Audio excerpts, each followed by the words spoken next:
सूरतुल अलक़। बिस्मिल्लाहिर रहमानिर रहीम।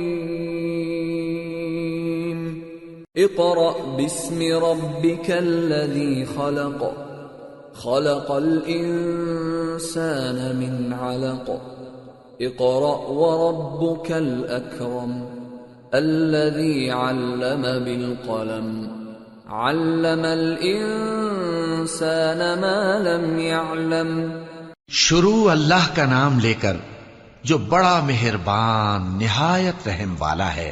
ए नबी सल्लल्लाहु अलैहि वसल्लम, अपने परवरदिगार का नाम लेकर पढ़ो जिसने तमाम कायनात को पैदा किया, जिसने इंसान को खून की फुटकी से बनाया। पढ़ो और तुम्हारा परवरदिगार बड़ा करीम है, जिसने कलम के जरिए से इल्म सिखाया और इंसान को वो बातें सिखाई जिनका उसको इल्म न था।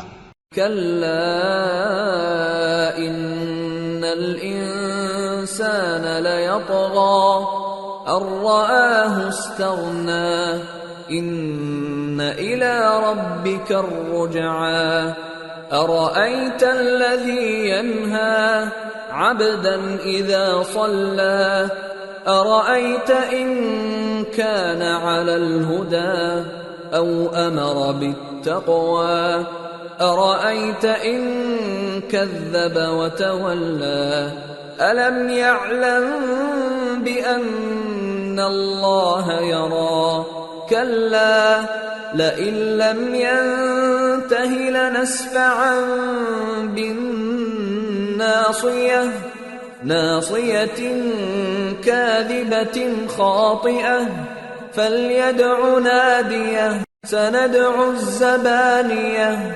कल्ला ला तुतिअहु वस्जुद वक़्तरिब। मगर इंसान सरकश हो जाता है इस बिना पर कि वो अपने आप को बेनियाज समझता है। कुछ शक नहीं कि सबको तुम्हारे परवरदिगार ही की तरफ लौट कर जाना है। क्या तुमने उस शख्स को देखा जो मना करता है, यानी एक बंदे को जब वो नमाज पढ़ने लगता है? भला देखो तो, अगर ये राह रास्त पर हो या परहेजगारी का हुक्म करे तो मना करना कैसा? तो इसका अंजाम क्या होगा? जरा देखो तो, अगर उसने दीन हक को झुटलाया और उससे मुंह मोड़ा, क्या उसको मालूम नहीं कि अल्लाह देख रहा है? देखो, अगर वो बाज ना आएगा तो हम उसकी पेशानी के बाल पकड़कर घसीटेंगे, यानी उस झूठे खताकार की पेशानी के बाल। तो वो अपने यारान मजलिस को बुला ले, हम भी दोज़ख के फरिश्तों को बुलाएंगे। देखो, उसका कहा न मानना और सजदा करना और अल्लाह का कुर्ब हासिल करते रहना।